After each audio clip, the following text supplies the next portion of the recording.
कि मैं देख रहा हूँ अभी आप बहुत बढ़िया कंटेंट बना रहे हैं और मैं उस पर काफ़ी एंगेज खुद भी होता हूँ। आप कोई भी कंटेंट को क्रिएट करते हो, सबसे पहला जो अवरोध होता है ना, वो आपकी फैमिली होती है। कि YouTube पर या फिर Instagram पर मेरे पास में बहुत सारे कमेंट्स आ रहे थे पिछले 10 सालों से, मतलब अब तो हो गए 15 साल से ऊपर हो गए, 15 सालों से मैं इस फील्ड में हूँ। डिफरेंट लेवल के मार्केट में किस तरह से मार्केटिंग कर सकते हैं, जो भेड़ चाल चल रही है एक लेवल पे कंपटीशन की, उससे थोड़ा सा अलग हो सकते हैं। एनवायरनमेंट में आपने CCTV इंस्टॉल किया होगा, उसकी फोटोज लीजिए, उसकी वीडियोस लीजिए और उसको अपने गूगल में बिजनेस पे डालिए। मैं 12 साल से लीड जनरेशन में काम कर रहा हूँ। लिंक्डइन पे 75 रिकमेंडेशंस अभी मेरे हैं। मैंने 50 का गोल लिया था, मेरा अगला गोल 100 का है। एक चीज़ और यहाँ पे मैं पूछना चाहूँगा कि अगर कोई जवाब दे रहा है या कुछ एक सजेशन दे रहा है बीच में, तो उसको आपको इग्नोर नहीं करना चाहिए। कोई क्लाइंट आपके पास में आता है, ठीक है, और वो अपने बिजनेस के बारे में कुछ आइडियाज़ आपसे लेता है, लेकिन वो फिर काम आपसे नहीं करवाता, ठीक है, वो आइडिया लेकर किसी और से करवा लेता है, तो ये सही है इथिकली या नहीं? मैंने आपके फेसबुक पे काफ़ी सारे वीडियो देखे, बहुत छोटे, करीबन 10 सेकंड के, 15-15 सेकंड के वीडियोस होते हैं। हर कोई भरत जैन जी की तरह एक YouTube क्रिएटर नहीं बन सकता। क्या इन्फ्लुएंसर्स को अलाउ करना चाहिए उन प्रोडक्ट्स को प्रमोट करने के लिए या उन सर्विसेज को प्रमोट करने के लिए जो खुद वो समझ नहीं पाते? आप ग्रीन फ्लैग कहना चाहते हो? तो मेरे को ये लगा कि यार लोगों को एक्चुअली अवेयरनेस नहीं है, ठीक है, और जो लोग इस फील्ड के अंदर हैं उन लोगों को भी अवेयरनेस नहीं है। Uplifting the marketing scene in सूरत। पहले कस्टमर्स दुकानदार से पूछते थे प्रोडक्ट के बारे में, भैया ये अच्छा चलेगा क्या? लेकिन आज के जमाने में कस्टमर जो है वो इंस्टाग्राम खोलता है, इन्फ्लुएंसर का कंटेंट देखता है और प्रोडक्ट के बारे में डिसीजन लेता है और बिना किसी डाउट के ऑर्डर भी प्लेस कर देता है। इसलिए कल का जो दुकानदार था, आज का वो इन्फ्लुएंसर है। That is the power of influencer marketing. लेकिन भाई सुनो, हर रील, हर फॉलोअर, हर व्यू बिजनेस नहीं बनाता। इन्फ्लुएंसर मार्केटिंग सिर्फ रीच का गेम नहीं है, ये रेलेवेंस प्लस ट्रस्ट का फॉर्मूला है। जब तक कंटेंट ऑडियंस के कॉन्टेक्स्ट में नहीं होता, तब तक एंगेजमेंट सिर्फ एक नंबर है और रिजल्ट सिर्फ एक इल्यूजन। हर ब्रांड को यह समझना जरूरी है, क्या ये इन्फ्लुएंसर आपकी ब्रांड का टोन कैरी कर पाएगा? क्या ब्रांड कोलैबोरेशन के बाद कस्टमर जर्नी फनल में आगे बढ़ पा रही है? जब तक ये चीजें क्लियर नहीं होगी, तब तक इन्फ्लुएंसर मार्केटिंग सिर्फ एक वायरल कंटेंट है, वैल्यूएबल कंटेंट नहीं। सो कमेंट इन्फ्लुएंसर और हमारी टीम आपको एक कस्टम जीपीटी जिसका नाम है मंकी मैजिक सेंड करेगी, जिसमें आप इन्फ्लुएंसर का ऑडिट कर सकते हैं simply by putting their link in that GPT.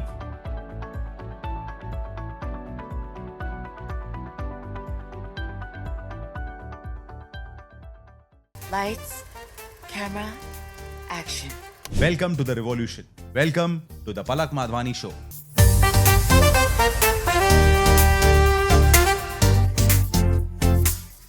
नमस्कार दोस्तों, आज के हमारे जो गेस्ट है, इन्होंने सीसीटीवी जैसे हाईली टेक्निकल सब्जेक्ट को सरल भाषा में करोड़ों लोगों तक पहुंचाया है। सूरत से शुरू करके आज ये पूरे भारत में लोगों को सिखा रहे हैं कि कैसे सिक्योरिटी को सर्विस से मार्केटिंग टूल बनाया जा सकता है।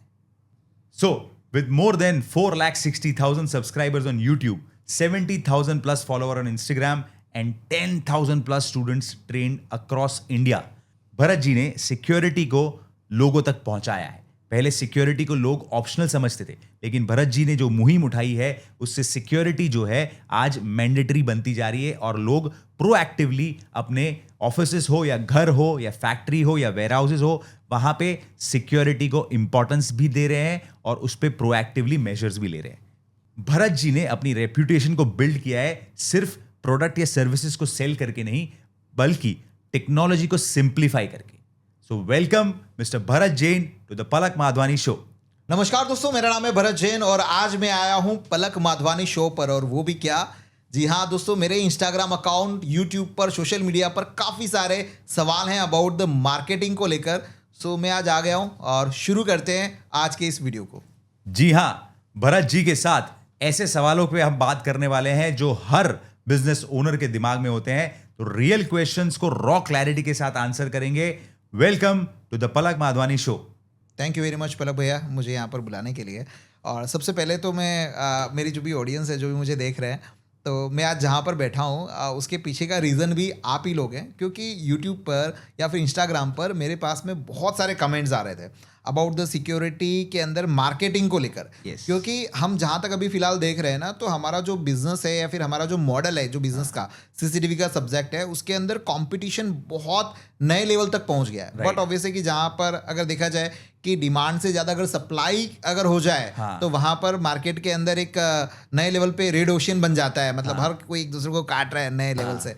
तो मैंने सोचा कि यार मुझे कुछ तो एक ऐसा कोच चाहिए, राइट, कि जो मेरी जो ऑडियंस है जो मुझे पूछ रही है, नो डाउट मैं जो कर रहा हूँ वो थोड़ा डिफरेंट लेवल पे कर रहा हूँ तो अवेयर द पीपल, बट जो प्रोफेशनली जो मार्केटिंग की जाती है, तो मैंने सोचा कि यार चलो आपका इन्विटेशन भी आया था, मैंने कहा यार वहाँ पे जाके ये सवाल आपसे ज़रूर पूछूंगा और मेरी जो ऑडियंस है उन लोगों को ये ज़रूर शेयर करूंगा कि यार आखिर में हमारे एकदम डिफरेंट लेवल के मार्केट में किस तरह से मार्केटिंग कर सकते हैं, किस तरह से ये जो भेड़ चाल चल रही है एक लेवल पे कॉम्पिटिशन की, उससे थोड़ा सा अलग हो सकते हैं। तो उसके बारे में सबसे पहला सवाल तो ये है, तो उसका जवाब दीजिए मुझे।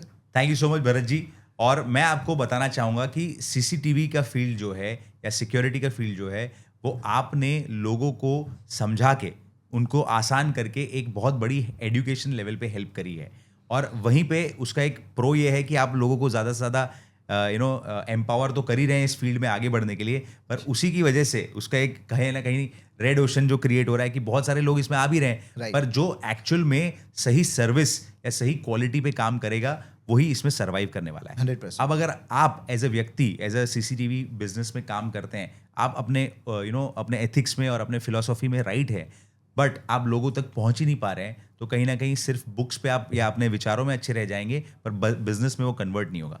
तो इसलिए आज आपके साथ मिलके आपकी ऑडियंस को और हमारी ऑडियंस को हम ये बताना चाहते हैं कि इस फील्ड में या चाहे किसी भी फील्ड में जहाँ पे हाई कंपटीशन है, वहाँ आप अपने मार्केटिंग मेथड्स को कैसे यूज कर सकते हैं।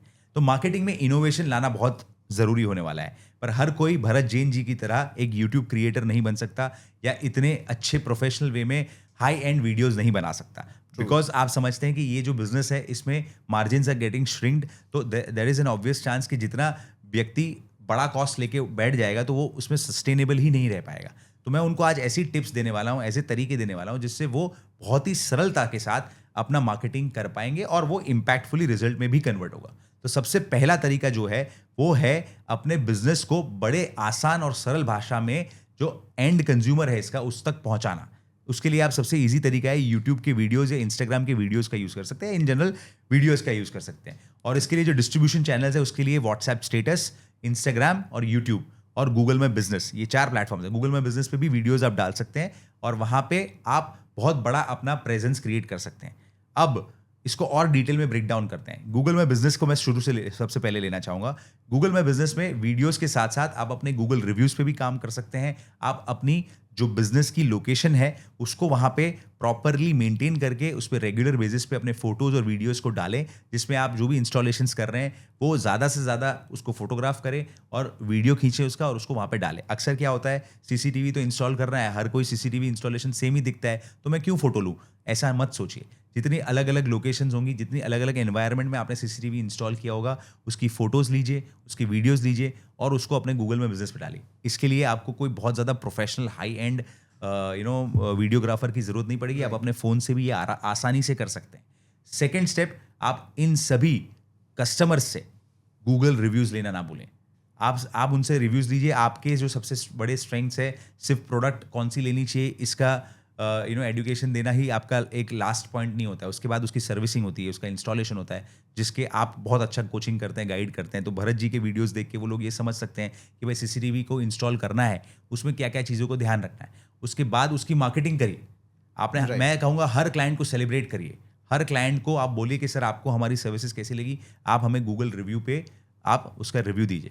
अब जब आप ये मांगोगे तब रिव्यू देने में कस्टमर जो है ना, उसके लिए रिव्यू लिखना एक बड़ा एक टास्क हो जाता है। तो आपकी सारी ऑडियंस के लिए मैं एक ऐसा कस्टम जीपीटी दूंगा जिसपे सिंपली जाके उनको ब्रीफ में लिख देना है उस कस्टमर के साथ जो इंटरेक्शन था उसके बारे में, और वो कस्टमर के पॉइंट ऑफ व्यू से एक रिव्यू अपने आप ड्राफ्ट होके आ जाएगा। ओके हाँ, और वो ये जीपीटी का यूज करके अपने कस्टमर को सिर्फ वो मैसेज भेज देंगे, उसको सिर्फ गूगल पे जाके, वो भी लिंक से, वो लिंक पे जाके सिर्फ जाके कॉपी पेस्ट करके डालना है और रिव्यू आ गया। हाँ। क्योंकि सबसे बड़ी प्रॉब्लम तो यही आती है कहीं ना कहीं कि क्लाइंट के पास में जब जाते हैं क्या बोलूँ यार, क्या लिखूं, हाँ ठीक है मैं बाद में कर देता हूँ, Yes. और उस वजह से हम लोग रिव्यू ले ही नहीं पाते और Exactly. बाद में तो फिर कभी आता नहीं है। यस तो जैसे सर आपने इस ये रिव्यू वाले फॉर्मेट में है ना सर, मैंने बहुत बड़ा इसमें एक बार डिसीजन लिया था कि मेरे को लिंक्डइन पे 75 रिकमेंडेशंस अभी मेरे हैं। मैंने 50 का गोल लिया था, मेरा अगला गोल 100 का है। ओके तो 75 रिकमेंडेशंस लिंक्डइन पे लाना, आप जानते हैं, आप तो इस सब चीज़ों को समझते हैं, काफ़ी टफ है। तो मैंने गोल लिया, मैंने बोला यार मैं रिकमेंडेशंस खींच के लाऊंगा। तब मैंने ये टेक्निक बनाई कि यार मेरा कस्टमर या मेरा जो साथ में कलीग था जिसने मेरे साथ काम किया है, वो मेरे को देने में चाहता तो है देना, पर वो लिख नहीं पाता है। सब लोग अपने जैसे राइटर या क्रिएटर नहीं है, तो उनकी सहूलियत कैसे कर सकते हैं। ओके तो अब आ चुका है चैट जीपीटी, हर किसी के फ़ोन में चैट जीपीटी सेव्ड है। राइट तो ये जो कस्टम जीपीटी मैं बोल रहा हूँ वो चैट जीपीटी में ही खुलेगा। ओके उसको सिंपली जाके अपने सिर्फ 4-5 पॉइंट डालने हैं, कंपनी का नाम डाल दिया, वो व्यक्ति का नाम डाल दिया। यानी प्रॉम्प्ट है वो। हाँ, That is a it's not prompt, it's a Okay. Custom GPT. Okay this is custom GPT. Yes, उसमें प्रॉम्प्ट के अंदर आपको सिर्फ लिखना है कि भाई भरत जैन जी, उनकी कंपनी का नाम, मैंने यहाँ पे इतने 10 सीसीटीवी कैमरा लगाए और मैंने इतने टाइम में इसका डिलीवरी कर दिया, तो अपने आप एक beautifully SEO optimized Google review लिख के दे देगा आपको। वाओ और उसके अलावा एक और मेरा जीपीटी है जिसका यूज करके वो लोग उसका रिस्पॉन्ड भी दे सकते हैं। ओके इसलिए मैं आपके डोमेन में जो काम कर रहा है उसको ये बहुत ज़बरदस्त टेक्निक देना चाहता हूँ, जो उसको रेड ओशन में अपने आप को Different हो जाएगा। डिफरेंट हो जाएगा। जो कहीं ना कहीं भरत जी, आप मुझे लगता है कि ये आपको भी अच्छा लगा कि आपकी ऑडियंस ये देख के कहीं ना कहीं इससे बहुत अच्छा बेनिफिट ले पाएगी। राइट। एक चीज़ और यहाँ पे मैं पूछना चाहूँगा कि मैंने आपके फेसबुक पे काफ़ी सारे वीडियो देखे, बहुत छोटे करीबन 10 सेकंड के 15-15 सेकंड के वीडियोस होते हैं, तो उस तरह का कंटेंट आप कैसे सोचते हो? फॉर एग्जाम्पल कि कोई गैजेट का अगर इस तरह का कुछ चल रहा है तो हम वहाँ से कोई ना कोई रेफरेंस ले लेते हैं, Yes. Right. But in our industry ये थोड़ी सी एक अलग टाइप की चैलेंज है कि यार कंटेंट को कैसे बनाएं या फिर किस तरह का कंटेंट हमें डालना चाहिए। यस, सो 2 पहलू हैं इसके। कंटेंट क्रिएटर वाला जो पहलू होता है ना, आपको जो लोग देखते हैं या जो आपसे इंस्पायर्ड होते हैं वो हमेशा कंटेंट क्रिएटर की तरह सोचते हैं। उनको उस जब ये वाली आंसर को जब समझना होगा ना, तब उनको वो कंटेंट क्रिएटर की हैट को निकालना होगा। आपको देख के उनको सीखना होगा सब्जेक्ट कैसे पकड़ना है। पर अगर उनको लीड जनरेशन करना है तो उनको मार्केटिंग वाली पर्सपेक्टिव से सोचना होगा। ओके और जब मार्केटिंग वाली पर्सपेक्टिव से सोचे जाते हैं, तब बेस्ट प्रैक्टिसेस जो मेटा रिकमेंड करता है या गूगल रिकमेंड करता है, वो वीडियो लेंथ जो है वो 15 से 20 सेकंड की है। और मैं 12 साल से लीड जनरेशन में काम कर रहा हूँ भरत भैया, तो हमने देखा है कि जितना छोटा वीडियो होता है उतना क्विकली वो कस्टमर के माइंड में पहुंच जाता है। ओके तो जब आप कंटेंट क्रिएशन में आप जाते हो तो वहां पे आप 1 सेकंड से लेके आप 90 सेकंड या 10 घंटे तक के भी कंटेंट क्रिएट कर सकते हो, और सही है। उसकी अलग गणित होती है पूरी। पर जब आपको लीड जनरेशन करनी है तो आपका तो गोल ये होता है कि आपकी जो राइट टारगेट ऑडियंस है उधर तक पहुंचना है और उसको ये बोलना है कि मैं भाई ये आपकी ये प्रॉब्लम है, उसका सोल्यूशन मैं देता हूँ। ओके तो आपका अटेंशन ग्रैबिंग का गोल होना चाहिए, 3-4 सेकंड में आप हुक कर लो उनको, और उसके बाद 10 से 15 सेकंड में AIDA फ्रेमवर्क का यूज करके, अटेंशन, इंटरेस्ट, डिजायर, एक्शन, ये फ्रेमवर्क का यूज करके आप अपना मुद्दा पहुंचा दो। Okay that's how simple it is. इसलिए आप देखोगे तो हम बहुत शॉर्ट फॉर्म कंटेंट बनाते हैं, तो हम क्या करते हैं, पहले 3 या 4 सेकंड में बहुत अच्छा सा अटेंशन ग्रैबिंग कर लेते हैं, उसके बाद बहुत ही शॉर्ट में हम उसको बोल देते हैं कि भाई क्यों उसको हमारे साथ जुड़ना चाहिए। राइट ये सिर्फ हम हमारे लिए नहीं करते हैं, हमारे सारे क्लाइंट्स के लिए भी करते हैं। तो अगर आपके जो ऑडियंस है जो सीसीटीवी इंडस्ट्री में या एज अ सिस्टम इंटीग्रेटर अपना बिजनेस का मार्केटिंग करना चाहते हैं using Meta ads and Google ads, तो ये बड़ा आसानी से कर सकते हैं। इसमें उनको ज़्यादा क्रिएटिव होने की भी ज़रूरत नहीं है, ओके स्ट्रेट फॉरवर्ड होना है। लीड जनरेशन करने में बहुत ज़्यादा स्ट्रेट फॉरवर्ड अप्रोच जो है ना, वो ज़्यादा काम करता है। क्रिएटर बनने में आपको ज़्यादा एफर्ट लगती है, you have to bring out new ideas. आपको मोमेंट मार्केटिंग में भी जाना पड़ता है, ट्रेंड्स को अपने आप अपने सब्जेक्ट में फॉलो करवाना पड़ता है, या एकदम नए इनोवेटिव तरीकों को लाना पड़ता है। तो ये दोनों गेम अलग है। और वहाँ पर मैं चाहता हूँ कि आप क्या करते हैं भरत जी, कि मैं देख रहा हूँ अभी आप बहुत बढ़िया कंटेंट बना रहे हैं और मैं उस पर काफ़ी एंगेज खुद भी होता हूँ।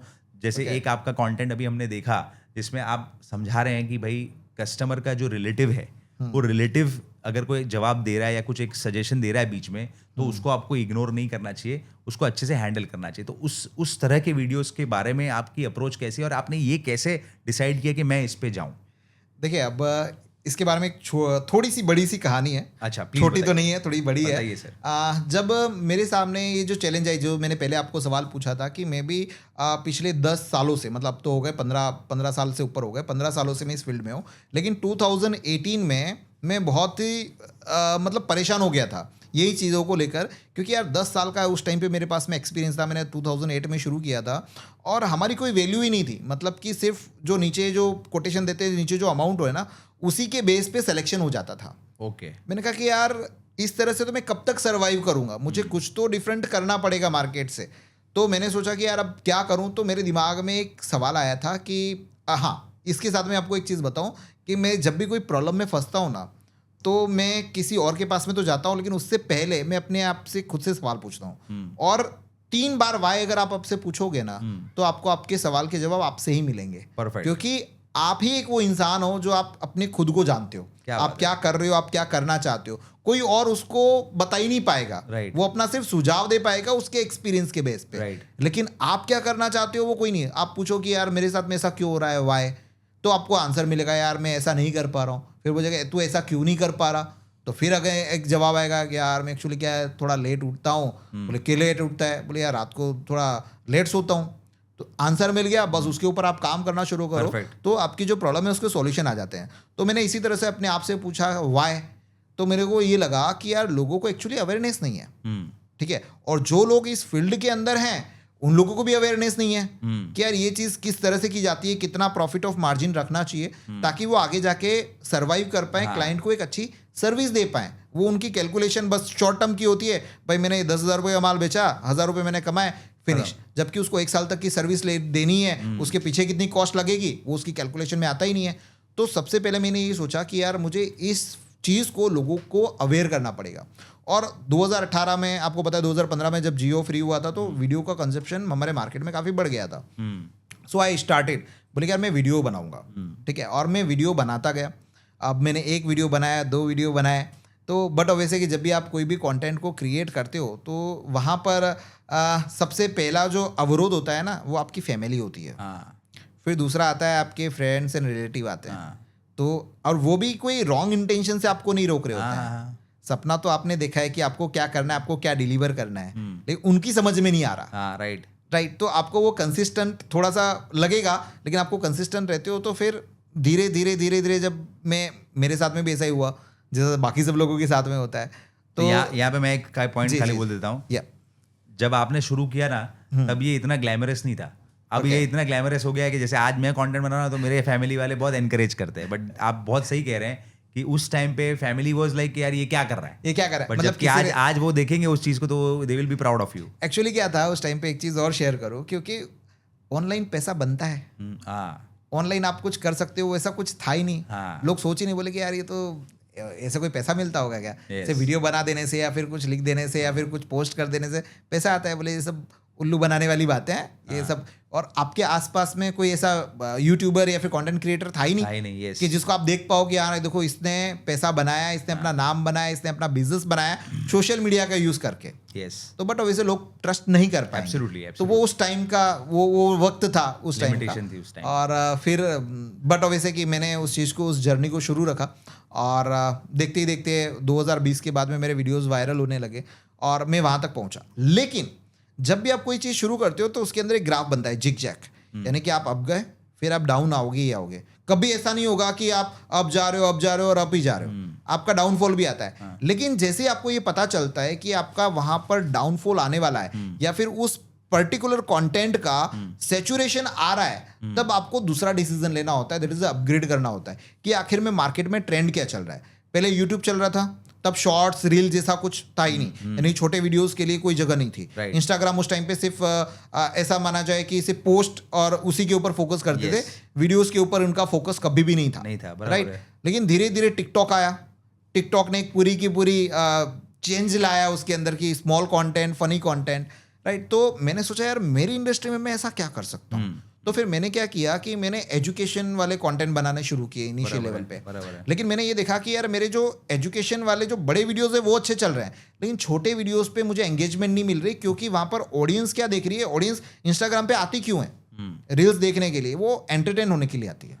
ज्यादातर वो नॉलेज लेने के लिए नहीं आ रही। उसके पास में 10 मिनट का टाइम है, बोले चलो उधर मीटिंग चल रही है तो मैं थोड़े से कुछ देख लूँ और एंटरटेनमेंट में अपने आप को कर लूँ। राइट। तो वो वीडियोस मेरे इतने सक्सेसफुल नहीं जा रहे थे, व्यू ज़्यादा नहीं आ रहे थे, क्योंकि ऑडियंस रिटेंशन कम था। जैसे ही मैं बोलता था कि कैमरा में ऐसे करना चाहिए, इतने में तो वो स्वैप कर देगा, राइट है। तो ऑडियंस रिटेंशन नहीं मिलेगा, तो वीडियोस की रीच नहीं पहुंचेगी, चाहे मेरे कितने भी फॉलोअर्स हों। बराबर है, तो फिर मैंने क्या किया कि यार इसको कुछ अलग तरीके से करते हैं, बराबर है।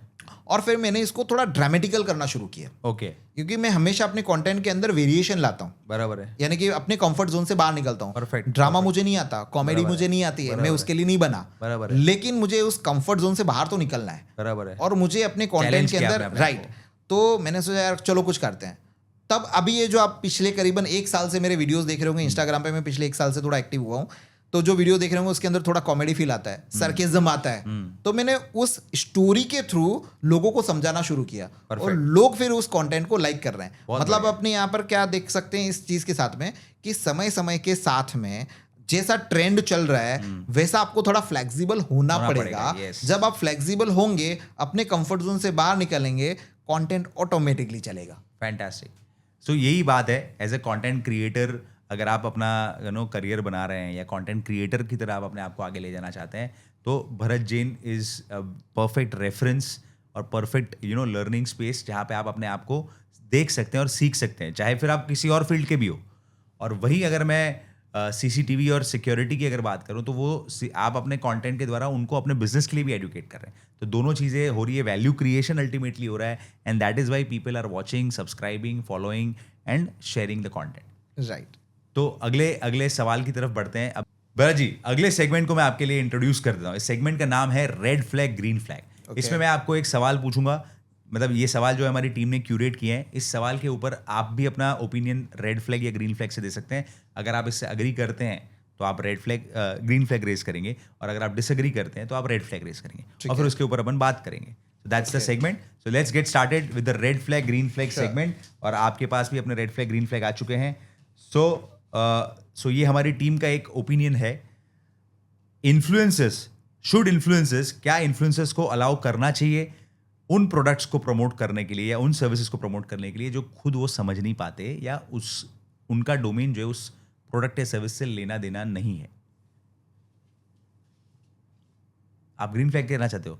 जी बताइए सर। तो आप खुद एक इन्फ्लुएंसर है, कैसे, क्या आपका ओपिनियन है इसमें? इसमें सर डिपेंड कर पलक भैया, इसमें डिपेंड करता है कि आप कौन सी कैटेगरी से बिलोंग करते हैं। इन्फ्लुएंसर क्या होता है, जैसे कि एडवर्टाइजिंग, ये जो हो गए स्पॉन्सर वीडियोस हो गए, तो फॉर एग्जांपल कि भाई कोई कॉमेडी बना रहा है, अब जब कॉमेडी बना रहा है तो उसके पास में तो वैसे भी किसी और चीज़ का एक्सपर्टीज तो है ही नहीं, राइट। हाँ, लेकिन यहाँ पर हमारी इंडियन गवर्नमेंट ने एक बहुत अच्छी चीज़ करी है कि अगर आप कोई भी चीज़ को प्रमोट कर रहे हैं तो वहाँ पर ऊपर से एक टैग आ जाता है, this is include paid promotion, जिससे लोगों को पता चल जाता है। क्योंकि सोशल मीडिया पर जो सबसे ज़्यादा कमाई है, यानी कि बट वैसे अगर हम इतनी मेहनत करते हैं, कोई भी इन्फ्लुएंसर अगर मेहनत कर रहा है, उसके पीछे इतना सेटअप लगाता है, टीम लगाता है, तो मेन पैसा कहाँ से आता है?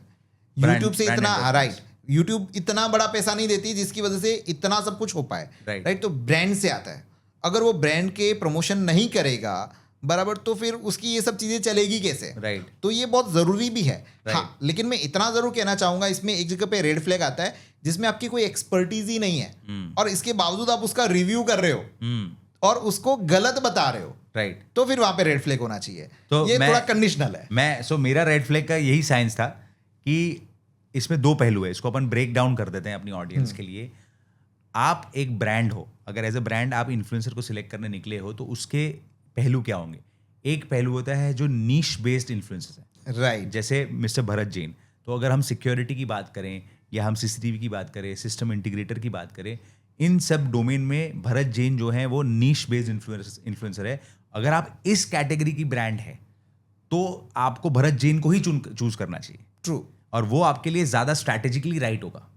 अब वहीं पे हम दूसरा एक पहलू देखते हैं। अगर आप एक सीसीटीवी की ब्रांड है और आप एक सिक्योरिटी डोमेन की ब्रांड है, आप इसमें से फॉर एग्जांपल एक ऐसे व्यक्ति जो से फॉर एग्जांपल स्किन केयर का इन्फ्लुएंसर है या लाइफस्टाइल इन्फ्लुएंसर है, आप उससे कंटेंट बनवा रहे हैं, या फूड ब्लॉगर है, आप उससे इन्फ्लुएंसर बनवा रहे हैं कि भाई उससे कंटेंट बनवा रहे हैं कि भाई इन्फ्लुएंस करिए हमारे इस प्रोडक्ट को, तो कहीं ना कहीं ये एक राइट स्ट्रैटेजी नहीं होगा, राइट। अब आपने जो रेफरेंस दिया जो एक कॉमेडी इन्फ्लुएंसर है, तो जो कॉमेडी इन्फ्लुएंसर होता है वो एक्चुअली नॉन नीश बेस्ड है, वो एंटरटेनर है, राइट। तो ये एक ATL अप्रोच है, इसको बोलूंगा मैं ATL approach, which is called above the line marketing. Okay. और जो आपके साथ किया, यानी जो नीश बेस्ड इन्फ्लुएंसर है उसके साथ जो इंटरेक्शन किया, ये हो गया BTL यानी below the line approach. Okay तो ATL अप्रोच क्या होगा, जब आपकी प्रोडक्ट ऐसी है जो मासेस तक आपको पहुंचानी है, तब आप नॉन नीश बेस्ड इन्फ्लुएंसर्स जैसे कि कॉमेडी इन्फ्लुएंसर्स हो गए, जैसे फॉर एग्जांपल तारक मेहता का उल्टा चश्मा जो शो देखते थे अपन बचपन से, वो शो जो था वो कॉमेडी शो था, उसमें आप देखोगे मल्टीपल जॉनर्स की ऐड आती थी। राइट क्यों? क्योंकि वो शो बहुत सारे लोग देते थे। तो जब आपको बहुत ज्यादा मासेस तक पहुंचना है, तब आप नीश बेस्ड इन्फ्लुएंसर्स पर मत जाइए। राइट पर जब आपको एक स्पेसिफिक नीश पे पहुंचना है, स्पेसिफिक टारगेट ऑडियंस पे पहुंचना है, तो तब फिर आप नीश बेस पे जाइए। So this is how you can decide whether your strategy is to go ATL और BTL। BTL ग्रेट, ये मुझे नहीं पता था, मतलब technical language. So that's why you know I wanted to make my best effort कि आप जब हमारे मंकी माइक पे आए तो you get something which you also feel कि नहीं यार ये मैं टेक अवे कर सकूं। Right great, thank you. अगला सवाल आपकी तरफ से लेते हैं, उसमें अपन दोनों रेड फ्लैग ग्रीन फ्लैग अपने ओपिनियन देते हैं, फिर अब मेरा एक सवाल है यहाँ पर, हाँ। जो कि आप ही की टीम ने दिया है, मेरा नहीं है। इनका कहना है हम कि- दोनों को इस पे जवाब देना है। ओके तो ये सवाल वैसे ही बनाया है हमारी टीम ने कि हम दोनों इस पे अपना ओपिनियन दे सके। सो इनका पूछना है हाँ। कि अगर क्लाइंट थोड़ा टॉक्सिक है, हाँ, लेकिन वो एक अच्छा अमाउंट आपको पे कर रहा है, हाँ। यानी कि आपकी कंपनी में एक अच्छा अमाउंट आ रहा है, तो उसको रखना चाहिए या फिर छोड़ देना चाहिए? तो इसके लिए आपके भी सर फ्लैग उठा सकते हैं। पहले मैं उठाऊँ? नहीं, दोनों उठाते हैं। ये पहले मैं ऐसा रेड फ्लैग उठाऊंगा, फिर वापस ग्रीन फ्लैग उठाऊंगा इसमें, फिर वापस रेड फ्लैग उठाऊंगा। इसका क्या साइंस है वो मैं बता देता हूँ। आप मेरा तो ग्रीन ही आएगा, बिजनेसमैन हूँ। यस। सो मैं जो मेरा इस पे ओपिनियन शेयर करता हूँ, जी प्रोडक्ट बेस अगर आपका बिजनेस होता है ना, तो ज़्यादा इंटरेक्शंस नहीं होती है। आप अपना प्रोडक्ट दे दीजिए, आपका काम हो गया, उसका पेमेंट आ गया, इट्स कंप्लीटली फाइन। बट जब सर्विस बेस्ड एसोसिएशन होती है, तब it becomes a very strong red flag. Why? Because अगर क्लाइंट आपके साथ जुड़ के काम करने वाला है, अगर हमारे पर्सपेक्टिव से बात करूँ तो मार्केटिंग में ऐसा होता है कि it's a marriage, it's not a fling. तो मैं हमेशा ये कहता हूँ कि भाई ये एक शादी है, ये कोई एक अफेयर नहीं है। जब शादी करनी होती है ना, तो दोनों पात्रों को लड़ना झगड़ना इट्स ओके, बट दोनों को एक साथ रहना पड़ेगा, ट्रस्ट करना पड़ेगा, और तभी लाइफ में आगे ग्रोथ मिलेगा। अगर पर्सनल लाइफ की बात करें और मार्केटिंग या सर्विस बेस्ड एसोसिएशंस हैं, तभी ग्रोथ मिलेगा जब एक दूसरे पे भरोसा करते हैं, एक दूसरे को आगे ले जाने की बात करते हैं। हाँ ठीक है, सर्विस में कोई चैलेंजेस हैं, फीडबैक देना, ओपिनियंस शेयर करना, दैट इज़ फाइन। बट जब वो एक टॉक्सिक लेवल पे चला जाता है, then I would step back and I would recommend आप भी उसमें से स्टेप बैक करें, चाहे आपका बिजनेस किसी भी स्केल पे हो। मैं कोई बहुत बड़े बिजनेस पे हूँ तब ये मैं लिबर्टी लूँ, ऐसा नहीं है। मैंने अपने अर्ली डेज में भी ये चीज़ की थी, जहाँ पे मुझे लगा था कि ये व्यक्ति के साथ मैं रह रहा हूँ, इससे मेरी प्रगति रुक रही है। Just because he is paying me well, that doesn't mean कि मैं उसकी कुछ भी चीज़ को सह लूँगा। राइट। तो ये मेरा ओपिनियन है सर। आपका ओपिनियन भी शेयर कर मैं हमेशा एक्चुअली पलक भैया चलता हूँ कंडीशंस पे, हाँ ठीक है ना। मैं कभी भी किसी चीज़ का आंसर यस और नो में नहीं देता, परफेक्ट है, मैं कंडीशंस देखता हूँ। परफेक्ट। अगर वो टॉक्सिक है बराबर, तो कितना टॉक्सिक है, हाँ। और उसकी वजह से मेरी टीम कितनी हार्म हो रही है, हाँ ये जरूर मैं देखता हूँ। Yes. अगर मुझे लगता है कि ये जो हार्मनेस है वो आ कहाँ से रही है, हाँ। यानी जैसे मैंने बोला था ना कि मैं डे 1 से ही वाई पूछता हूँ, वाई में ही मुझे अपने सवालों के जवाब मिल जाते हैं। परफेक्ट। अगर एक क्लाइंट है, वो अगर आपको एक अच्छा अमाउंट पे कर रहा है, तो वो जरूर कुछ ना कुछ तो आपसे एक्सपेक्टेशन लेके बैठा है। यस। अगर वो एक्सपेक्टेशन आपकी टीम फुलफिल नहीं कर पा रही है कोई भी रीजन से, तो हो सकता है कि जो बंदा आपकी टीम में उससे कनेक्टेड है, शायद वो उसको उस लेवल पे सॉल्यूशन नहीं दे पा रहा है। Right. तो मैं इस तरह तक जाता हूँ और इसके बाद में डिसीजन लेता हूँ। मतलब मेरा मैक्सिमम ट्राई रहता है कि मैं उसको रिटेन कर लूँ, Yes. उसकी जड़ तक पहुंच जाऊं और उसका Absolutely. सॉल्यूशन दे दूं। Absolutely. और जो लड़ने के लिए ही बैठा है, हाँ। कि जिसको कुछ चीज समझ नहीं है, तो फिर बट ऑब्वियस है कि आप उसको रख के करोगे ही Yes, क्या। exactly. तो मैं Exactly. थोड़ा So, कंडीशनल जाता हूँ। एब्सोल्युटली। सो टॉक्सिक वर्ड तभी हम यूज करेंगे, अदरवाइज Right, तो वो- नॉर्मल रूटीन में अगर अपन को वो मतलब देखो, अगर मैं आपको पे कर रहा हूँ तो मैं ये एक्सपेक्ट जरूर करूंगा कि मेरे को एक सर्विस चाहिए, Right, उसमें कोई right. प्रॉब्लम नहीं है। बट जब आप अपने एक रिस्पेक्ट को खो देते हो, राइट तो राइट, वो वो फिर- कितना है, जैसे बोलते हैं ना कि वो एक सुनते थे कहावत थी कि ये लाइन बड़ी है, ये लाइन छोटी है, लेकिन कब, हाँ वो टॉक्सिसिटी का परसेंटेज क्या, Yes, yes, वो जब yes. तक आप उसको कैलकुलेट नहीं करोगे ना, तब तक फिर नहीं ये तो बहुत परेशान कर रहा है, छोड़ दो, तो ऐसे आप तो सर बहुत सारे क्लाइंट छोड़ दोगे। यस। नहीं, मैं आपको बताऊं सर, रियल लाइफ सिचुएशन ऐसी है। कई जगह पे हमने बहुत रिस्पेक्टफुल क्लाइंट है, उनके साथ बहुत बड़े बड़े लंबे लंबे चेंजेस भी अकोमोडेट कर लिए होते हैं। Okay. वहीं पे एक ऐसा अप्रोच अगर गलत होता है तो अपन छोटा सा चेंज होता है ना तो भी अपन को करने में टीम का डिमोटिवेशन हो जाता है। करने में प्रॉब्लम नहीं, सर्विस देने के लिए दे ही रहे हैं लोग, पर वहीं पे आप अगर देखोगे बात करने का तरीका जब सही होता है, और आज के वर्ल्ड में जब जेनजीज के साथ आप काम कर रहे हो तब आपको ये बहुत समझना पड़ेगा कि जेनजीज बहुत ऐसे अलग लेवल पे उनका अलग लेवल पे बोले सर ऐसा बोले एक काम करो सर ये रहा आपका रेजिग्नेशन मैं चला so they want to work, they are very passionate about it, they want to do it, but they उनको demand छेड़ोगे respect. तो फिर खत्म। उनको रिस्पेक्ट चाहिए, रिकॉग्निशन चाहिए, आप वो दीजिए, काम करवाइए, वो ज्यादा काम कर लेंगे उल्टा। कर लेंगे तो वैसी कहानी। ट्रू सो अगले सवाल की तरफ बढ़ते हैं। ये आपके डोमेन का ज्यादा है। सिक्योरिटी प्रोडक्ट्स का जो डोमेन है उसमें फियर को मैनिपुलेट करके मार्केटिंग करना रेड फ्लैग है या ग्रीन फ्लैग है? ग्रीन फ्लैग सर, आपका ओपिनियन जानना चाहेंगे, क्यों ऐसा है? मैं मेरा ओपिनियन बताऊंगा। श्योर। सिंपल सी चीज़ बताऊँ, मैं एक एग्जांपल से इसको कनेक्ट करता हूँ। हमारे यहाँ पर जब लोग हैं ना, जब तक आप उनको थोड़ा सा डराओगे नहीं तब तक वो राइट स्टेप लेंगे नहीं। राइट। ठीक है, 2 एग्जांपल हैं। मम्मी पापा हमको बचपन में क्यों डराते थे? बोले कि बेटा अगर तू पढ़ेगा नहीं तो आगे जाके तेरे को क्या करना पड़ेगा, ऐसी नौकरी करनी पड़ेगी जो तुझे पसंद भी नहीं है और बहुत मेहनत करनी पड़ेगी, तेरी जिंदगी खत्म हो जाएगी। तो उन्होंने डराया, उस डर की वजह से वो बच्चा पढ़ा और आगे जाके अपनी जिंदगी में एक अच्छा मुकाम हासिल करता है। दूसरा एग्जाम्पल यहाँ पे लूंगा, LIC पॉलिसी, जो पॉलिसीज बेचते हैं, जब तक वो आपको ये डराएंगे नहीं कि यार जीवन का सत्य क्या है, जो कड़वा है कि भाई आपको जाना ही एक न एक दिन, लेकिन जब आप चले जाओगे तब आपके पीछे आपकी फैमिली का क्या, वो डराता नहीं ना, तब तक क्या सामने वाला सुधरता नहीं है, वरना वो सब खर्चे ही करने में लगता है। और जो पॉलिसी वाले हैं ना, वो एक्चुअली उसको सही पार्ट पढ़ाते हैं उसके पैसे को बचाने के लिए। सो हमारे यहाँ पे सिक्योरिटी में भी ऐसा ही है सर, कि मैं कई बार लोगों को ट्राई करता हूँ कि भाई आप ये जो नवरात्रि पे लाख लाख रुपए डाल देते हो, कोई फेस्टिवल पे आप लाख 5-5 लाख रुपए का बजट होता है, लेकिन जब बात आती है सिक्योरिटी की तब आपके पास में फंड नहीं होता। वो अच्छी क्वालिटी के कैमरे नहीं लगाना चाहते, बोलते मार्केट में यार कैमरा तो 1000 रुपये में मिलता है, फिर क्यों मैं 5000 वाला लगाऊं। उनको वो चीज़ पता नहीं है, AMC वो करवाते नहीं है। एक बार लगवा लिया, कुछ इंसिडेंट हुआ था, उससे डर के उन्होंने कैमरा लगवाया, और इसके बाद में जब साल की AMC सिर्फ 5000 रुपये होती है, जहाँ पर वो भी उनके पास में फंड नहीं होता। तो अगर उनको डराएंगे नहीं तब तक वो लगाएंगे नहीं। तो ये बहुत ज़रूरी है। सही बात है।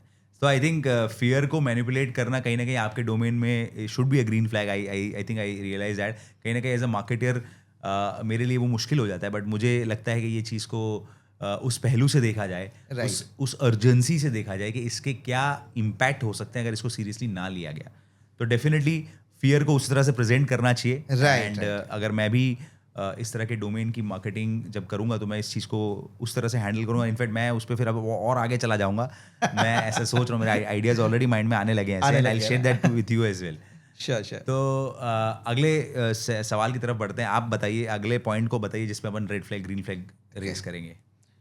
सर, जो अगला सवाल आपकी टीम पूछ रही है कि फॉर एग्जांपल कोई क्लाइंट आपके पास में आता है, ठीक है, और वो अपने बिजनेस के बारे में कुछ आइडियाज़ आपसे लेता है, लेकिन वो फिर काम आपसे नहीं करवाता, ठीक है, वो आइडिया लेकर किसी और से करवा लेता है, चाहे वो कोई मैन पावर हो सकता है, चाहे कोई अदर एजेंसी हो सकती है। तो ये सही है इथिकली या नहीं?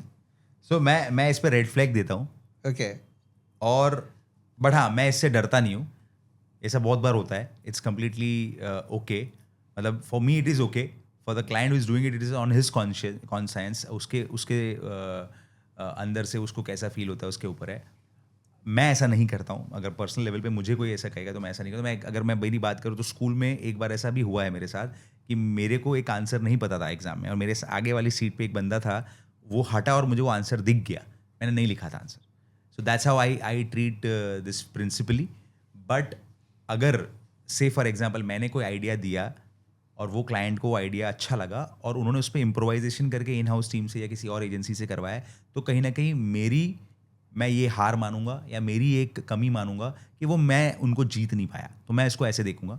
बट हाँ, अगर क्लाइंट जानबूझ के इस अप्रोच से निकला हुआ है, यार चलो अपन मिल के आते हैं, मून लाइटिंग कर लेते हैं, थोड़ा सा ज्ञान ले लेते हैं, फिर अपन कर लेते हैं, तो उस तरह के लोग would be a red flag. और उनके साथ शायद अच्छा ही सोचूंगा, मैं हनुमान जी को बोलूँगा कि अच्छा है वो मेरे साथ जुड़े नहीं, क्योंकि ये अगर ऐसा सोच रखते हैं तो कहीं ना कहीं लॉन्ग टर्म में बिजनेस बड़ा नहीं बना पाएंगे। क्योंकि सेल्स एट्रीब्यूशन की बात आएगी आगे जाते हुए। बहुत कुछ हमारे एसोसिएशन में ऐसा होता है जिसमें ट्रांसपेरेंसी को बहुत मायने देने पड़ते हैं, तो वहाँ पे सब जगह पे वो फिर कॉम्प्रोमाइज़ होने ही वाला है। तो अच्छा है पहले से ही वो फिल्टर हो जाए। ओके, अब मैं यहाँ पर ग्रीन दूंगा। देखिए, एक्चुअली ज़िंदगी में क्या होता है, हमें हमेशा प्रैक्टिकल सोचना चाहिए।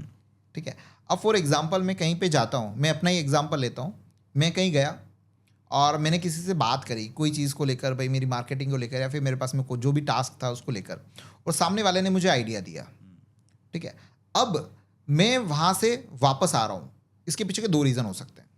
ठीक है, या तो वो मुझे अच्छे से कन्विंस नहीं कर पाया, या फिर उसने जो आइडिया मुझे दिया है उसका जो उसने जो कॉस्ट मुझे दी होगी, जो भी मेरा इन्वेस्टमेंट बताया होगा, वो उससे कई गुना ज़्यादा होगा, तभी मैं उसको छोड़ के जाऊंगा। बाकी अगर वो मेरे इन दोनों चीज़ों को लेवल करता है, आखिर एक क्लाइंट कोई आइडिया लेने के लिए झाँक क्यों रहा है, वो तो उसको तो काम करवाना है, चाहे वो आपसे करवाए या किसी और से करवाए। ठीक है, हाँ, लेकिन जब ये एक्सपीरियंस मिला, ठीक है, मैं कहीं और गया, या तो मुझे वहाँ पर एक अच्छी रेट मिल गई उस चीज़ के बारे में कि हाँ यार, ये जो आइडिया है मैंने बात करी थी और इस पर कुछ ऐसा किया जा सकता है, और सामने वाले ने मुझे कन्विंस कर लिया। कन्विंस मुझे वो 2 तरीके से कर सकता है, या तो उसकी वैल्यू पे, या फिर वो उसके इम्प्रोवाइजेशन वाले आइडिया पे। तो ये जो चीज़ आपने, ये जो सवाल आया है ना, वो भी अगेन कंडीशनल ही होगा। अगर मैं हूँ, अगर मेरी जजमेंट पावर अच्छी है, मुझे पता है कि यार ये भले आइडिया तो दे रहा है, बातें तो कर रहा है, लेकिन ये काम नहीं कर पाएगा। ऐसे भी लोग आपने जिंदगी में देखे ही होंगे, बहुत लोग होते हैं। तो अगर वो चीज़ मिली है और अगर वो उसको इम्प्रोवाइज करके दूसरे से करवा रहा है, तो इसमें गलत नहीं है। ठीक है, वो पूरी दुनिया ऐसे ही करती है। चाहे आज हम लोग कंटेंट बनाते हैं, आज समझ लो मैं रील्स बनाता हूँ, ऐसा नहीं है कि वो सब आइडिया मेरे ही दिमाग की उपज है, नहीं। मैं एक्चुअली किसी और रील को देख रहा हूँ, मुझे उसका आइडिया बहुत पसंद आया, फिर मैंने उसको अपने बिजनेस में, क्या ये जो रील का आइडिया है वो मेरे बिजनेस में कैसे अप्लाई हो सकता है, मैं वहाँ पे सोचता हूँ और उसको मैं अपने बिजनेस के अंदर डाल देता हूँ, और सेम टू सेम वैसा ही कॉपी बनाते हैं, लेकिन हमारे बिजनेस से रिलेटेड बना देते हैं, तो लोग उसको पसंद करते हैं, तो वो गलत तो नहीं है ना। Absolutely. So that is the reason कि मैंने इसमें ग्रीन फ्लैग किया। सैम ऑल्टमैन जो चैट जीपीटी के फाउंडर हैं, वो भी इस आपकी बात से काफ़ी सहमत रखते हैं। तो उनको भी एक इंटरव्यू में पूछा गया था कि भाई ऐसे आप एआई से तो सब कुछ, सारे आर्टिस्ट का आर्ट वर्क भी इंस्पायर हो रहा है, तो उन्होंने भी इसी पहलू को आपकी तरह रखा था कि इन आने वाले समय में सब कुछ रिक्रिएट होने वाला है, या सब कुछ भी आप क्रिएट करोगे तो कहीं ना कहीं वो पहले किसी ने क्रिएट किया होगा। तो as long as that respect is there, definitely it is okay. या आपने जैसे बताया फाइनेंशियली या कमर्शियली वायबिलिटी के साथ आप उसको जब वे करते हैं, तो डेफिनेटली कंडीशनल पॉइंट पे इट्स फाइन। बट जब इंटेंशनली ही रॉन्ग है, डीप लेवल से, रूट लेवल से अगर वो अनएथिकली उसको ट्राई कर रहा है, तो आई थिंक बिकॉज मैं खुद एक आर्टिस्ट हूँ, तो जब एक आर्टिस्ट के बहुत मैटर करता है और मैं उसमें हो सके उतना अवॉइड करता हूँ। बट हाँ, एज यू सेड, पर आप जो ये कहना चाहते हो कि आपने किसी ट्रेंड को देखा और आपने उसको अप्लाई किया, तो वो कंप्लीटली डिफरेंट पर्सपेक्टिव है। उसको कहते हैं ट्रेंड मार्केटिंग या मोमेंट मार्केटिंग में जुड़ना, रादर देन आपने उसको कॉपी करना। ये दोनों अलग पहलू है। आप एक ऑनेस्ट लेवल से आप इसको ऐसे रिप्रेजेंट कर रहे हो, बट बाकी कई लोग इसको इसका यानी कि जैसे आपकी बात भी समझ रहा हूँ, जैसे कि मैंने एक फॉर एग्जांपल एक वॉच देखी, एक पर्टिकुलर कोई भी ब्रांड की वॉच देखी, और मैं उसकी same to same TikTok copy बना के उसी के नाम से अगर मैं बेचूं, that is wrong, that is unethical, right? ठीक है, वो पायरेसी हो गया, वो तो क्राइम भी है actually, right? But about the idea को लेकर है ना, वो थोड़ा आइडिया के पॉइंट पे डिबेट हो जाती है। हाँ, कई बार एज एन एजेंसी हम हमारे पर्सपेक्टिव से ही सोचते हैं, हम एक बाउंड्रीज रखते थे, यार ये तो मेरा आइडिया था, इसने ले लिया, वो फील होता है। बट ऐसा नहीं फील करना चाहिए। अगर एक यंग एजेंसी ये देख रही है, तो मैं उसको बोलूँगा भाई ये रेड फ्लैग जरूर है क्लाइंट के पर्सपेक्टिव से, पर आप ऐसा सोच के अपने आइडियाज देने में रुको मत। आप दो आइडियाज आप दो, अगर आप में क्वालिटी है ना, तो आपको कन्वर्ट होगा। मैंने कई बार देखा है कि आज हमारी स्किल, मेरे साथ ऐसा हुआ है Bharat ji, sorry to interrupt, sure, कि आइडियाज दिए किसी और से, उन्होंने अटेम्प्ट भी किया, फिर वापस वो घूम के आए कि नहीं यार पलक भाई हुआ था, ये ऑनेस्ट है, आप करिए, वी हैव रियलाइज्ड। तो मैंने उनको वेलकम किया हाथ खोल के, कोई बात नहीं सर, लेट्स डू इट, पर अगली बार आप मेरे साथ रहिए, आप भरोसा करिए, अपन आगे ले जाएंगे इसको। सर एक चीज़ बताओ, हमारे बिजनेस में तो ये रोज होता है। हाँ, कैसे होता है? हमारी एक्सपर्टीज क्या, ठीक है ना, हम एक्चुअली क्या है कि हम इलेक्ट्रॉनिक कड़ियाँ हैं, राइट? हम प्रोडक्ट नहीं बेचते हैं, हम लोग टेलर मेड सॉल्यूशंस बेचते हैं। अब हमारा जो प्राइस है वो किस पे डिपेंड करता है कि कौन सी लोकेशन पे कैमरा लगेगा, और आपकी रिक्वायरमेंट और आपके बजट के अकॉर्डिंग कौन सा डिवाइस आपको लेना है, वो सजेशन हमारा है। वो तो हम लोग फ्री में दे रहे हैं सामने वाले को कि क्लियर कोटेशन बना के दे दे, भाई मैंने विजिट किया, पूरी मेहनत करी उसके वहाँ पे, एक BOQ बनाने में हमको 1 दिन लग गया, अगर बड़ा प्रोजेक्ट है तो 1 दिन 2 दिन, कई बार 3 दिन लग जाते हैं, पूरा बना के देते हैं। सामने वाला क्लाइंट क्या करता है, उसको क्रॉप करता है प्राइस वाला सेक्शन और व्हाट्सअप करता है फॉरवर्ड सबको, हाँ, और इसका प्राइस दो, इसका प्राइस दो। और सामने वाले ने तो मेहनत करी नहीं है, अब उसको प्रोडक्ट के बेस पे प्राइस देना है, तो बट ऑब्वियसली वो बहुत कॉम्पिटिटिव प्राइस देता है, जहाँ पर हम लोगों को पता है कि यार इंप्लीमेंट करना बहुत टफ पड़ेगा, लेकिन सामने वालों को सिर्फ सप्लाई करनी है, तो सप्लाई का रेट तो बट ऑब्वियसली कम ही होगा, और पूरा सॉल्यूशन देना है आपको पूरे उसके, तो उसका रेट ज़्यादा ही होगा। क्लाइंट वहाँ पर नहीं समझता और क्लाइंट कहीं और डाइवर्ट हो जाता है, लेकिन हम उससे डरते नहीं हैं।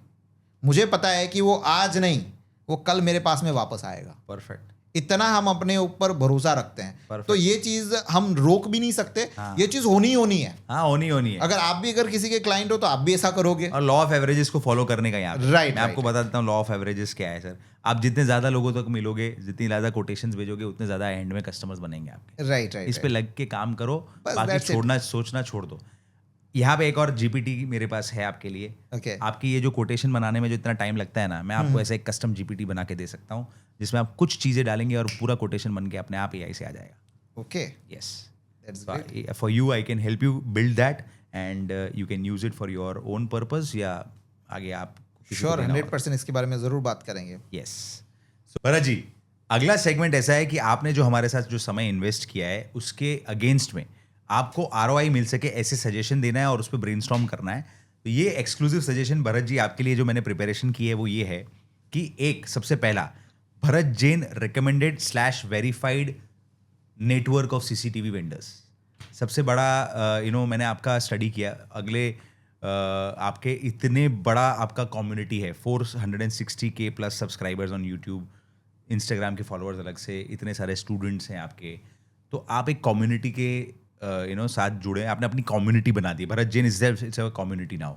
तो भरत जैन का पूरे भारत में एक प्लेटफॉर्म किया जाए क्रिएट, या एक पोर्टल क्रिएट किया जाए जिसमें जो भी CCTV vendor as a CCTV की तरह प्रोवाइड करना चाहता है सर्विसेज, वो उसमें लिस्टिंग कर सकता है फ्री में पहले, और फिर आपके साथ वो पेड एसोसिएशन कर सकता है जिसमें वेरीफाइड हो सकता है, जहाँ पे आप उनको लीड्स भी पास कर सकते हैं, बिकॉज आपके पास पूरे इंडिया से इंक्वायरीज आती हैं। ट्रू। तो आप ये इंक्वायरीज को एक प्रॉपर फनल में डिस्ट्रीब्यूट कर सकते हैं जिससे आपका ये बिजनेस खड़ा हो सके। फिर दूसरा suggestion, Bharat Jain franchisee expansion. Bharat Jain की फ्रेंचाइजीज क्रिएट की जा सकती है अक्रॉस इंडिया, अलग अलग सिटीज़ में, जहाँ पे लोग आपकी ब्रांड के साथ जुड़ के आपके स्टैंडर्ड SOPs के अंडर काम करें और उस शहर में भरत जैन की मास्टर फ्रेंचाइजी लेके या फ्रेंचाइजी लेके अपने बिजनेस को एक्सपांड कर सकते हैं। तीसरा सजेशन है भरत जैन ब्रांड। भरत जैन ब्रांड का आप अपना खुद का टेक्नोलॉजी प्रोडक्ट्स में ला सकते हैं, जो आपने मुझे फ़ोन पे बताया था, कहीं ना कहीं आप उसके लिए कुछ विचार में हैं पर रुके हुए भी हैं, बट मैं उस पर आपको बहुत स्ट्रांगली इंसिस्ट करता हूँ कि आप इमेजिन करिए 4,60,000 लोग ऑलरेडी आपको मानते हैं। अगर मैं इसके लॉ ऑफ एवरेजेस के फनल को भी डिस्ट्रीब्यूट करके गिनता हूँ तो अपने आप में ये एक बड़ा बिजनेस अपॉर्चुनिटी है जब आप अपनी खुद की ब्रांड की प्रोडक्ट्स को भी लॉन्च कर सकते हैं। So these are the 3 exclusive suggestion जो सिर्फ आपके लिए एप्लीकेबल है, ये हर कोई नहीं कर पाएगा। तो इसमें बहुत ऑथेंटिसिटी के साथ है, इसमें बहुत ऑनेस्टी के साथ काम होगा। अगर आप भरत जैन वेरीफाइड वेंडर्स का लिस्ट एक रेडी कर देते हैं तो जो भी व्यक्ति CCTV, बिकॉज CCTV और उसकी नॉलेज लेने आपके प्लेटफॉर्म पे तो आ ही रहा है, वो यूट्यूब देख रहा है, इंस्टाग्राम देख रहा है, अब अगले को लेना है खुद के लिए, तो उसको वो या तो नॉर्मल जस्ट डायल पे जाके करेगा, पर या गूगल पे सर्च करेगा। अब वहीं पे अगर वो भरत जैन वेरीफाइड वेंडर्स को लेगा तो उसको पता है कि यहाँ पे जो भाई जिस बंदे से मैंने सीखा है CCTV के बारे में, वही बंदे ने जिसको वेरीफाइड किया है, तो उसकी SOPs से वो ट्रेंड होगा। राइट। सो ये मेरा आपके लिए सजेशन है। So great suggestion. कुछ जगह पे तो हम लोग काम कर ही रहे हैं ऑलरेडी। जैसे कि मैं काम ही ये करता हूँ कि लोगों को ये बताऊँ कि आप किस तरह से कैमराज लगा सकते हैं, आपको किन चीज़ों का ध्यान रखना चाहिए, और उसके साथ साथ में हमारे कुछ कोर्स भी अवेलेबल हैं। मेरी एक वेबसाइट है, दैट इज़ askbharatjain.com, ठीक है, जहाँ पर हम लोग हमारी कंसल्टिंग सर्विसेज, बिकॉज ऑफ मैंने यहाँ पर फिल्ट्रेशन करने के लिए मेरा ये बिल्कुल मोटो नहीं था कि यहाँ से मैं बहुत ज़्यादा पैसा कमाऊँ। एक्चुअली क्या था कि इतने फॉलोअर्स करीबन रोज़ के हमारे चैनल और सोशल मीडिया मिला के 2000 के आसपास कमेंट्स आते हैं, तो उन सबको रिप्लाई करना या फिर मेरे पास में जो कॉल आते हैं उन सबको रिप्लाई करना पॉसिबल नहीं है। तो हमने वहाँ पर क्या है कि फ़िल्टर लगा दिया कि अगर सच में जिसको काम ही है मेरे से और मेरे उसको 10 मिनट या फिर आधा घंटा मेरा चाहिए, तो अगर उसके लिए हम लोग एक नॉमिनल अमाउंट चार्ज करें Yes. तो उसको फर्क नहीं पड़ना Absolutely. चाहिए। तो वहां पर क्या होता है कि अगर रोज के हमारे पास में 100 कॉल आ रहे हैं तो वहां पे फिल्टर हो जाता है। किसी को रहता है कि यार नहीं, सर का थोड़ी देर मेहनत करके सर का वीडियो ही देख लूं, क्योंकि मैंने मोस्ट ऑफली हर टॉपिक पे फ्री ऑफ कॉस्ट में वीडियोस बनाए। बराबर है। अब उसको मेहनत नहीं करनी है, डायरेक्टली मेरे से बात करनी है, ठीक है, तो बट ऑब्वियसली उसको पे करना पड़ेगा उसके लिए। और अगर वो थोड़ा सर्च करेगा मेरे वीडियोस में जाके तो उसको फ्री ऑफ कॉस्ट में उसको जवाब सॉल्यूशन मिल जाएगा। मिल जाता है। Perfect. और इसके साथ साथ में अपने अपने कुछ कोर्स भी डिजाइन किए हैं, वो भी इसी पर्पस से। वो कोर्स का पूरा कंटेंट मेरे यूट्यूब चैनल, मैंने 650 वीडियोस बनाए, उन सब में वो पूरा कंटेंट है। ऐसा बिल्कुल भी नहीं है कि जो मेरे कोर्स में मैंने जो बनाया है, राइट, वो मैंने फ्री वाले वीडियोस में नहीं दिया है, नहीं। Perfect. लेकिन हाँ, किसी को ऐसा रहता है कि यार मुझे पूरा सीक्वेंस चाहिए, हाँ, प्रॉपर एकदम और इन डेप्थ चाहिए, तो वहां पर मैंने अपना एक्स्ट्रा टाइम लगा के, हमारी टीम ने एक्स्ट्रा मेहनत करी उसके लिए, और फिर एक ऐसा वाइबल कोर्स बनाया एकदम करीबन 1500 रुपये से शुरू होके करीबन 2500-3000 रुपये में हमारे कोर्स जो है वो लाइफ टाइम आप आपके Use कर सकते हो। कर सकते हैं। तो Fantastic. वैसा भी हम लोगों ने क्रिएट किया है, और उसके साथ में हम लोग एक सर्टिफिकेट भी उसको प्रोवाइड करते हैं, ताकि वो सर्टिफिकेट हमने बनाने के पीछे का रीज़न ये था कि अगर वो कोई बड़ा प्रोजेक्ट लेता है या फिर कहीं पर उसको देना होता है, तो वो जब वहाँ पर इस लेवल पे देता है कि भाई मैंने इनसे ट्रेनिंग ली हुई है, Yes. तो एक तो वैल्यू trust एडिट आता है, करता है absolutely. उसके प्रोजेक्ट को फाइनल करने में। Yes. तो दीज आर उसी को सर स्केल किया मैंने। Right, आपने कोर्स बनाए, और दूसरा मैं आपको बताऊंगा कि sir in terms of information, आज चैट जीपीटी के ज़माने में या एआई के ज़माने में किसी के पास नॉलेज की कमी नहीं रहने नहीं वाली है, है। बिल्कुल एवरीवन भी will have knowledge, Right, but फिर भी लोग ज़्यादा, उल्टा मैं कहूँगा इस वजह से ज़्यादा आप जैसे लोगों को सब्सक्राइब करना चाहेंगे, आपके कोर्स लेना चाहेंगे। क्यों? क्योंकि इंफॉर्मेशन का क्लटर हो जाएगा, और decluttering is something which is going to in the coming time. तो जो बंदा डी क्लटरिंग करके हेल्प करेगा ना, वो बंदा ज्यादा लोग देखेंगे। सो मैं भी वही कर रहा हूँ, अपलिफ्टिंग मार्केटिंग सीन इन सूरत। मेरा गोल है, मार्केटिंग का सारा नॉलेज है। सबसे ज्यादा एआई का इम्पैक्ट किस फील्ड में आया है? मार्केटिंग में आया है। Right. तो आप तो बोलोगे हर चीज मार्केटिंग की तो एआई से हो जाएगी, बट फिर भी लोग ज्यादा से ज्यादा एक्सपीरियंस कंसल्टेंट्स को हायर करेंगे, ज्यादा से ज्यादा एक्सपीरियंस्ड जिसका इस फील्ड में नॉलेज होगा उसको रेफर करेंगे, कि उनको डी क्लटरिंग चाहिए होगा। उसी तरह से आपके केस में भी वो डी क्लटरिंग चाहिए होगा, इसलिए आपके courses are going to be very useful for people. At the same time उसमें आप प्रैक्टिकल बताओगे ना, क्योंकि आपने खुद किया होगा। वो एआई तो क्या है, हजारों इस तरह के हाँ, वो तो material सब को- बहुत सारे ऑप्शंस लाके आपके सामने रख देते वो हैं। बस डंप कर Proven देगा। कौन सा है, नो वन नोज। एग्जैक्टली। तो आप एग्जैक्टली आपने जो किया होगा, तो जो इंडिया के सिनेरियोज हैं या सूरत के सिनेरियोज हैं, या आप जो भी सिटी में इम्पैक्ट कर रहे हैं, प्रैक्टिकली अपने जैसे लोगों की बात होने वाली है, वहाँ पे आपके कोर्स लोगों को समझ में आएंगे। और इसको स्केल कर सकते हो आप, जब कि भाई जो कोर्स ले रहे हैं आप उसको सिर्फ सर्टिफिकेट दे रहे हो अभी, मैं उसको और स्केल कराना चाहता हूँ। Right. भाई भरत जैन की एक लिस्टेड डायरेक्टरी बन जाए, Okay. फ्री लिस्टिंग करो आप भरत जैन के वेंडर साइट पे आके सीसीटीवी में। तो कोई भी बंदा चाहता है कि भाई सीसीटीवी वेंडर इन से भोपाल, Okay. तो भाई भरत जैन के डायरेक्टरी पे आके वो देखेगा, Okay. और फिर उसको आप से एक्स अमाउंट लेके, जो से फॉर एग्जांपल आपका कोर्स ले रहा है, आप उसी से वेरीफाइड कर दो भले आपको लग रहा है, या एक Okay. एक्स अमाउंट ज़्यादा लेके उसको आप जैसे स्पॉन्सर्ड उसको आगे ला सकते हो, कि भाई उसका रिकमेंडेशन है। ऑब्वियसली उसकी आपकी एक ड्यू डिलिजेंस होगी, आपकी एक वेरिफिकेशन प्रोसेस होगी, उससे जो भी कस्टमर आपके वेबसाइट पे आके ढूंढ रहा है उसको ये मिल जाएगा। Right. This becomes a very big business opportunity which you can scale and convert the huge pool of subscribers which you have got into paying customers. Great idea. Sure. Thank you so much Bharat जी।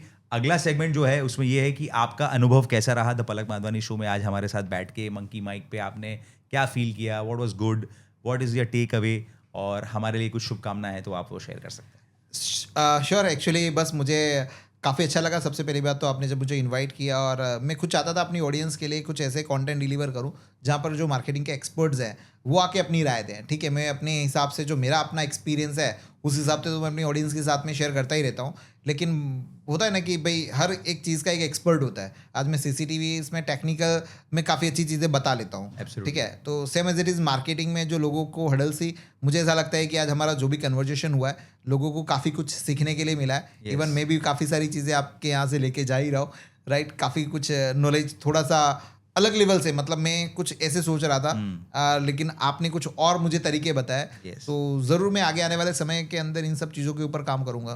तो thank you very much once again. Thank you Bharat ji, और मैं आपके लिए बहुत ज़्यादा grateful हूँ। मैं कल भी मैंने जब आपने मेरा इनविटेशन एक्सेप्ट किया तो मैंने तो आपको सीधा अपफ्रंट भी, मेरी टीम देख रही थी and they were like Palak sir ऐसे कैसे पूछा आपने।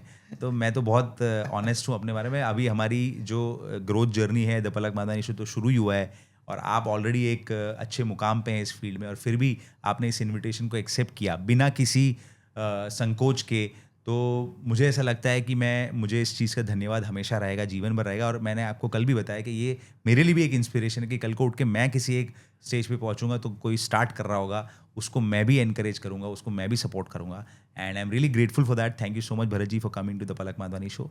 Thank you. And that's how it is. ये सेगमेंट उन लोगों के लिए है जो क्लैरिटी ढूंढ रहे हैं, जो उन्हें गूगल या चैट जीपीटी से नहीं मिल रही। ये सेगमेंट उन लोगों के लिए है जो फ्रेमवर्क्स को समझना चाहते हैं बिना थियरिटिकल ओवरलोड के। जो लोग हर दिन काम तो कर रहे हैं लेकिन उन्हें डायरेक्शन चाहिए जो इंपैक्टफुल रिजल्ट्स लेके आए। लेकिन क्लैरिटी सिर्फ उन्हीं को मिलती है जो सवाल पूछने की हिम्मत रखता है। अगर आप में भी हिम्मत है तो सवालों को कमेंट्स में भेजिए और हम इस सेगमेंट में उन्हें प्रेजेंट करेंगे। चलिए शुरू करते हैं। तो किसी ने ये सवाल भेजा है कि मेरा एड वीडियो तो वायरल हो गया पर सेल में कन्वर्ट क्यों नहीं हुआ। चलिए समझने की कोशिश करते हैं। वीडियो का वायरल होना सेल्स आने की गारंटी नहीं देता है। क्यों? क्योंकि अक्सर वीडियो वायरल तब होता है जब लोग उसे एज अ कंटेंट या एज अ एंटरटेनमेंट पसंद करते हैं, और एंटरटेनमेंट पाना और मार्केटिंग अचीव करना दोनों अलग चीजें हैं। अक्सर मार्केटिंग के लिए एंटरटेनमेंट को इंस्टाग्राम पे या सोशल मीडिया पे यूज किया जाता है, लेकिन सिर्फ उसी पे डिपेंडेंट रह के अगर आप सेल्स एक्सपेक्ट कर रहे हैं तो कहीं ना कहीं आपकी फनल जो है वो अधूरी रह जा रही है। अगर आपका टॉप ऑफ द फनल यानी कि अवेयरनेस लेवल पे जो आपने कंटेंट बनाया है वो वायरल हो जा रहा है या वो ज्यादा लोगों तक पहुंच जा रहा है, बट डायरेक्टली उसमें से आप एट्रीब्यूट कर सके ऐसी सेल्स ड्राइव नहीं कर पा रहे हैं, तो इसका रीजन ये है कि उसके बाद की जो फनल है उस पर आपने काम नहीं किया। तो उसके लिए what you can do is simply connect, ऐसा कंटेंट बनाइए जो उस अवेयरनेस वाले लेवल का जो वायरल कंटेंट है उसको रिलेट कर सके और मिडिल ऑफ द फनल और बॉटम ऑफ द फनल की तरफ आपकी ऑडियंस को ले जा सके, and that's how you will make sales from it. अगला सवाल बहुत ही इंटरेस्टिंग है और वन ऑफ माय फेवरेट्स है।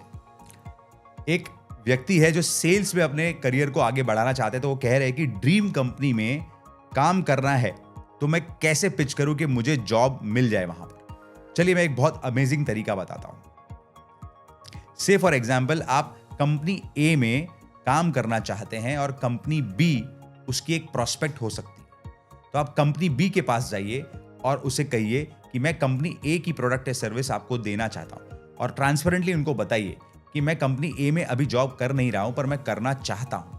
तो कंपनी बी वाला जो है वो वहीं पे आपसे इंप्रेस हो जाएगा, या तो वो प्रोडक्ट लेने के लिए इंप्रेस हो जाएगा या तो वो आपसे इंप्रेस हो जाएगा और आपको ऑफर कर देगा। और कंपनी ए वाला आपको कहेगा यार तुम जॉब लेने से पहले ही अगर एक प्रोस्पेक्ट लेके आए हो तो जॉब मिल जाएगी, उसके बाद क्या कर सकते हो। तो ये तरीके से आप अपने सेल्स में एक अमेजिंग करियर ग्रोथ पा सकते हैं। इसलिए मैं कहता हूं कि सेल्स में मत जॉब अप्लाई करिए, जॉब में सेल्स अप्लाई करिए। अगला सवाल ये है कि भाई हम लीड जनरेशन तो कर रहे हैं लेकिन बहुत सारी लीड नॉट इंटरेस्टेड या अनक्वालिफाइड है, तो इन जंक लीड से कैसे बचा जाए। तो इसका सिंपल सॉल्यूशन है, आप अपने लीड क्वालिफिकेशन प्रोसेस में ऐसे क्वेश्चंस का यूज करिए जिससे आप लीड्स को बेहतर क्वालिफाई कर सकें। 100% क्वालिफिकेशन यहां से नहीं होने वाला है, लेकिन काफी हद तक आपको एक आइडिया आ जाएगा कि जो लीड्स आ रही है वो आगे आपके फनल में बढ़ पाएगी या नहीं।